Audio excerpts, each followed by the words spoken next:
Hello, আসসালামু আলাইকুম। দর্শক, গত ২-১ দিন ধরে আমি মিল্টন সমাদ্দারকে নিয়ে যতগুলো লাইভ করেছি, আপনারা অনেকেই আমাকে বাজে, বাজে কমেন্টস করেছেন। তো এই ডিবি পুলিশ কর্মকর্তা যেটা যিনি আজকের তথ্য দিয়েছেন সেটা নিশ্চয়ই আপনারা মেইনস্ট্রিম মিডিয়াগুলোতে অবশ্যই দেখেছেন। ইভেন মিল্টন সমাদ্দারের ওয়াইফকে ডেকে নিয়ে ডিবি পুলিশ জিজ্ঞাসাবাদ করেছেন। তিনি উত্তর দিয়েছেন মিল্টন সমাদ্দারের ওয়াইফ, ওই যে বলে না, চাচা আপন প্রাণ বাঁচা। ঠিক সেম ভাবে মিল্টন সমাদ্দারের ওয়াইফ বলে গেলেন সে যে এইসব করতো আমি তা জানতাম না। তাকে প্রশ্ন করা হয়েছে, আপনি তো সরকারি চাকরি করেন, আপনি তো একজন নার্স, তাহলে আপনি কিভাবে এগুলো অ্যালাউ করলেন যে তার অপারেশন থিয়েটারের মতো একটা তার জায়গা করা আছে, সেইখানে শুধুমাত্র একটি ব্লেড এবং ছুরি রাখা আছে যেগুলি দিয়ে সে এই সমস্ত কর্মকাণ্ড করে। আর ব্যাংকে এত এত টাকা, আপনি কি এগুলি জানতেন না? বা একটা পেশেন্টকে একটা রাস্তা থেকে তুলে আনছেন, একটা রুগীকে যে হসপিটাল ভর্তি করাতে হয় সেটা কি আপনি জানেন না? এই ধরনের কর্মকর্তা। তখন মিল্টন সমাদ্দারের ওয়াইফ জবাব দিলেন যে আমি এর এত কিছু, ও যে এত কিছু করতো সেগুলো আমি জানতাম না বা আমি জানি না। চিন্তা করে দেখেন, যার সাথে আমরা বিভিন্ন ভিডিওতে দেখেছি এই মিল্টন সমাদ্দারের ওয়াইফ সহকারে মানুষকে মারধর করেছে, ঝগড়াঝাটি করে সেই old child and old care থেকে বের করে দিয়েছে, সেই বৃদ্ধাশ্রম থেকে বের করে দিয়েছে বিভিন্ন সাংবাদিকদেরকে। এখন যখন ডিবি পুলিশ ধরলো, তখন সে নিজের জীবন বাঁচানোর জন্য নিজের জামাইকেও বাঁচানোর চেষ্টা করলো না, নিজে বাঁচার জন্য কি বলল যে মিল্টন এতদিন যা করতো আমি অনেক কিছুই জানতাম না। ইভেন আপনারা অনেকে আমাকে কমেন্টস করেছেন, আপনি যে এত কথা বলতেছেন, আপনি বৃদ্ধাশ্রমে গিয়ে চাল ডাল কিনে দিয়ে আসেন। আমি কেন দিয়ে আসবো? আমি তো বুস্ট করে মানুষের সিম্প্যাথি গেইন করার জন্য ভিডিও বানিয়ে বানিয়ে ছাড়ি না যে মানুষ আমাকে অনুদান দেখ। আপনারা কি জানেন গত এক সপ্তাহ, মানে এক সপ্তাহ না, বেশ গত অল্প কয়েকদিনের মধ্যে মিল্টন সমাদ্দারের অ্যাকাউন্টে ১,৮৫,০০,০০০ টাকা জমা হয়েছে। তাহলে কত পরিমাণ মানুষ তাকে অনুদান দেন। তাইলে এই মানুষগুলিকে সে কেন ব্লেড আর ছুরি দিয়ে নিজে আঙ্গুল কেটে হাত কেটে চিকিৎসা করতে যান সেটা বলেন তো আপনারা আমাকে। তার পকেটের টাকা তো খরচ হতো না, মানুষের অনুদানের টাকা কেন সে এ রাস্তা থেকে কুড়ে আয় না? বৃদ্ধাশ্রমে যারা ছিল বা আছে তাদেরকে টেক কেয়ার করার জন্য সে হসপিটাল ভর্তি করাইতে পারতো।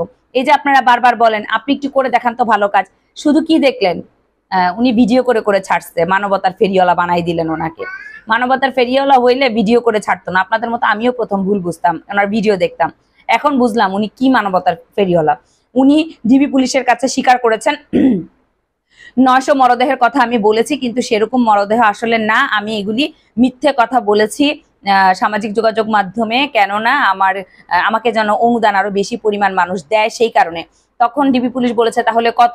তখন বলেছে এই ১৩০, ৩৫ বা ১৪০ এরকম মরদেহ তিনি দাফন করেছেন। তখন ডিবি পুলিশ বলেছেন ঠিক আছে আমরা মানলাম ১৩০, ৩৫ মরদেহ আপনি দাফন করেছেন, সেগুলির কাগজপত্র আপনি ঠিকঠাক ভাবে দেখান। সেগুলিও সে দেখাইতে পারে নাই।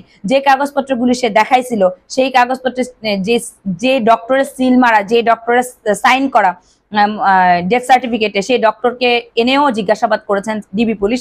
সেই ডক্টর বলেছেন আমি কোনোদিনও ওনাকে কোনোদিনও ডেথ সার্টিফিকেট দেই নাই, উনি এগুলো আমার সিল, আমার সাইন জালিয়াতি করে এগুলো নিজে থেকে বানিয়েছে।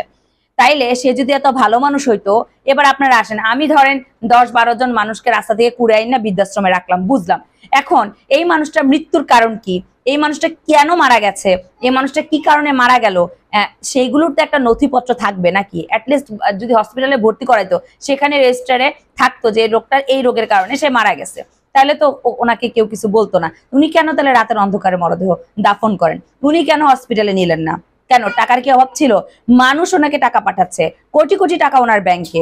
উনি এই মানুষগুলোর ভিডিও বানিয়ে সিম্পেথি গেইন করে মানুষের থেকে অনুদান নিচ্ছে, কিন্তু আপনার সেই টাকা সেই মানুষগুলোর পেছনে সে খরচ করতো না, সে তার নিজের জন্য সে রেখে দিত ব্যাংকে অনেক অনেক টাকা তার। তাহলে আমি কেন চাল ডাল দিতে যাব? আমি আমার সাধ্যমতো যাদেরকে হেল্প করি, আমি আমি আমার সাধ্যমতো যাদেরকে হেল্প করি সেটা আমি তো কাউকে ওনার মতো ভিডিও করে আপনাদেরকে দেখাই না, তাহলে আপনারা জানবেন কিভাবে আমি কাউকে হেল্প করি না করি?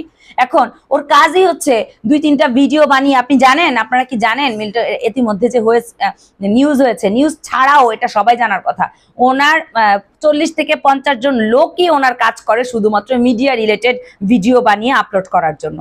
আর সেগুলোকে উনি টাকা খাটিয়ে বুস্ট করেন, কারণ যাতে বাংলাদেশ কেন দেশের বাইরে হাজারো জনগণের কাছে তার এই পেজের লিঙ্ক, তার এই ভিডিওগুলো মানুষের কাছে ছড়িয়ে যায়, সেই কারণে এত ভাইরাল হতো, নাইলে এত ভাইরাল হওয়ার কথা ছিল না। তাহলে ওনার প্ল্যানই ছিল এইসব ভিডিও করে মানুষের সিম্প্যাথি গেইন করে মানুষের থেকে অনুদান নেয়। উনি কিন্তু সাকসেস। উনি কিন্তু দেখেন আজকে ডিবি কর্মকর্তা, ডিবি প্রধান হারুনুর রশিদ নিজে বলেছেন এই কয়েকদিন আগেই ওনার 2-4 দিনের ব্যবধানে ওনার ব্যাংকের অ্যাকাউন্টে নাকি 1,85,00,000 টাকা ঢুকেছে। এটা কোনো মুখের কথা না। তাহলে 1,85,00,000 টাকা যদি ঢুকে থাকে, প্রতি মাসে একটা লোকের কত কোটি টাকা তাহলে ব্যাংকে ঢুকে, তাহলে মানুষের টাকা দিয়ে সে মানুষকে সহযোগিতা করবে, তাহলে কেন সে নিজে থেকে ব্লেড ছুরি দিয়ে মানুষের হাত পা কেটে এসব করতো? কেন করতো? এটার একটা ব্যাখ্যা কি আপনারা আমাকে দিতে পারেন? হ্যাঁ, অযথা অন্ধবিশ্বাস করে আমাকে যে বকতে আসলেন, কেন আসলেন? কই মিল্টন সমাদ্দারের ওয়াইফই তো মিল্টন সমাদ্দারের কাছ থেকে সরে গেল। কেন সরে গেল? কি জন্য সরে গেল? নিজের প্রাণ বাঁচাইতেই তো। এতদিন তো বহুত কিছু কইলো, আজকে তো ডিবি অফিসে গিয়ে বললো মিল্টন যে এত কিছু করে, তার ব্যাংকের অ্যাকাউন্টে যে এত টাকা আমি জানতাম না। কেন সে জানতো না? হ্যাঁ, সে কি ধোয়া তুলসী পাতা? সেও তো একইভাবে সেই অফিসেই কাজ করতো, কাগজপত্র ঘাটাঘাটি করতো। পুলিশ গেছে, আপনার ধরেন সাংবাদিক গেছে, মানুষ গেছে, তাদেরকে সহযোগী পিটাইছে। এটাও শুনলাম মিল্টন সমাদ্দার মাদকাসক্ত। আর কি শুনতে চান? হ্যাঁ, আমিও আপনাদের মতো শকড। কেন শকড? আমি মিল্টন সমাদ্দারকে আপনাদের মতো ফলো করতাম, আমিও ভাবতাম লোকটা ভালো কাজ করতেছে। কিন্তু এই ধরনের কর্মকাণ্ড, অভিযোগ, আপনি কি মনে করছেন আপনার নামে অযথাই একটা অভিযোগ মানুষে দিয়ে দিবে? এই যে মানুষজন মিরপুরে কিছু মানুষ মিষ্টি বিতরণ করছে, ওরা কোন খাতিরে কি জন্য মিল্টন সমাদ্দারের পিছনে লাগবে একটু আমারে বলবেন? তাদের কি টাকা খাওয়াইয়া তৈরি করছে? কি বলেন আপনারা এইসব কথাবার্তা? এই যে ডিবি পুলিশের কাছে মিল্টন সমাদ্দার মানে বাধ্য হয়েছে স্বীকার করতে, 900 জন লোক সে মাটি মানে দাফন করে নাই, 130-35 জন লোক দাফন করছে। এখন আবার এই গরমিল কথাবার্তা বলতেছে কেন? তাহলে তার কথার মধ্যেই তো প্যাচ আছে। কেন সে না 2 দিন আগে ইউটিউবারদেরকে আপনার দিছে, কি জানি সাক্ষাৎকার দিছে, কি জানি বলছে কথাটা, কি জানি করছে, ও মুতার জন্য প্যান্ট তৈরি করে রাখছে, কি একটা ভাষা জানি সে ইউজ করছে, আমার মনে নাই। তাহলে এখন কোথায় গেল? এখন কেন সে ধরলো? সবই কি মানে উনি তো কোনো রাজনীতিবিদ না। আপনারা যে বলেন রাজনীতিবিদ, সরকারের জন্য ধরে নিছে, মিল্টন সমাদ্দার তো কোনো রাজনীতিবিদ না। তাহলে আপনারা কেন চান না যে মিল্টন সমাদ্দারের একটা সুষ্ঠু তদন্ত হোক, সুষ্ঠু বিচার হোক? আরে ভাই, আমিও তো বলতেছি তিনি যদি নির্দোষ হয় ভালোভাবে তিনি সেই ওনার বৃদ্ধাশ্রমটা চালাক, আর যদি নির্দোষ না হয় অসহায় মানুষদেরকে নিয়ে উনি যেই ব্যবসা শুরু করছে সেটা করুক। সেটাকে আপনারা চান? আপনারা আজকে বিভিন্ন মিডিয়াতে ঢুকে ঢুকে দেখে আসবেন ডিবি হারুন কি বলছে, কি কথা মিল্টন সমাদ্দার স্বীকার করছে, মিল্টন সমাদ্দারের ওয়াইফ কি বলে গেছেন, এগুলো বিভিন্ন মেইনস্ট্রিম মিডিয়ায় ঢুকে দেখে আসবেন। অযথা আমার পেজে এসে আমারে গালাগাল দেওয়ার আপনাদের তো কোনো দরকার নেই। ভাল লাগে না আমাকে স্কিপ করবেন, ভাল লাগে না আমাকে দেখবেন না। তবে আমার যেটা মতামত সেটা তো আপনার কথার কারণে উল্টে যাবে না। অনেকে লিখছেন আপনাকে এতদিন ভালো মনে করতাম, আপনার ভালো মনে করাতে কি আমি আমার বয়ানটা, আমি আমার মনের বিশ্বাসটা উল্টে ফেলবো? হ্যাঁ, আমি তো দেখলাম ডিবি পুলিশের কাছে সে ডিবি হারুন বললো, নিজেই গণমাধ্যমকে বললো, সে স্বীকার করেছে।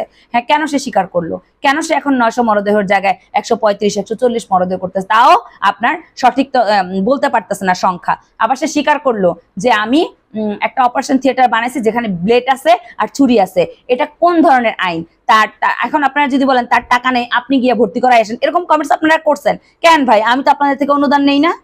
যিনি অনুদান নেয়, যার ব্যাংকের অ্যাকাউন্টে 1 সপ্তাহের মধ্যে 1,85,00,000 টাকা ঢুকে, সেই লোক না করে তার টাকা ব্যাংকে রাখছে কেন? কি কারণে রাখছে? আমাকে তো আপনারা অনুদান দেন না যে আমি এদেরকে নিয়ে ব্যবসা করতে যাব। আমি যেটা আমার প্রত্যেক মানুষের মনোবাসনা থাকে, অমুককে হেল্প করবে, তমুককে হেল্প, এটা মানুষের কি মনের মধ্যে একটা কি থাকে যে আমি একটা হেল্প করবো, এটা আমি একটা মানত করছি। বহুত মানুষে করে। আমি কি এটা আপনাকে ভিডিও করে দেখাইতে গেছি? দেখাইতে যায়নি। তো আমার মানে আমাকে মিল্টন সমাদ্দারকে অন্ধবিশ্বাস করে আমাকে গালাগাল করতে আসবেন না। ভালো লাগে না, আমার পেজ থেকে সরে যাবেন। এটুকুই হলো কথা। আপনারা কি মনে করছেন পেজের কমেন্টস মানুষ পড়ে? কখনোই না। আমি তো পড়ি না পেজের কমেন্টস, আমি কেন পড়তে যাব? আমার নিজের পার্সোনাল ফেসবুক অ্যাকাউন্ট আছে, আমি সেখানেই সময় দিতে পারি না, আর আমি পেজের কমেন্টস কেন পড়তে যাব? হ্যাঁ, কিছু মানুষ ভালো কমেন্টস করে, তাদেরকে আমি উত্তর দেই। তো আপনাদের যে মিল্টন ভালো মানুষ সমাদ্দার সাহেব, তার ওয়াইফ কেন বললো যে ও যে এগুলি করতো আমি জানতাম না? এবার গিয়ে মিল্টন সমাদ্দার ওয়াইফকে গিয়ে প্রশ্ন করেন। ওই যে বললাম, চাচা আপন প্রাণ বাঁচা, সে নিজের জীবনটা নিয়ে সে বাঁচতে চাইছে, যে কারণে ডিবি পুলিশ তাকে ছেড়ে দিছে। আর কথা আপনাদের সাথে বাড়াইলাম না। Thank you.